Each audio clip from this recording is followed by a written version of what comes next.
En zone rurale, il faut vraiment être sélectif sur le choix des locataires pour éviter les problèmes.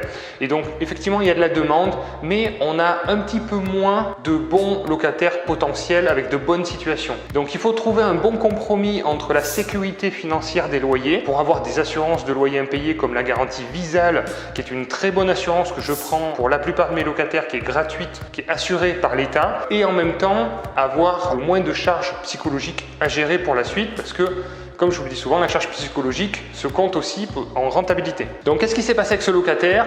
Le classique, c'est-à-dire que des retards de loyer, un petit peu d'impayés qui rattrapaient, il fallait relancer. En termes de gestion, voilà, ça demandait quand même pas mal de temps du coup à mon gestionnaire qui a pris les choses en main et avec des fois des recommandés, des rappels, etc. Donc, tout ça, ça use un peu. Aujourd'hui, si on fait le bilan, il est positif parce que c'est des difficultés qui ont été bien gérées, bien suivies.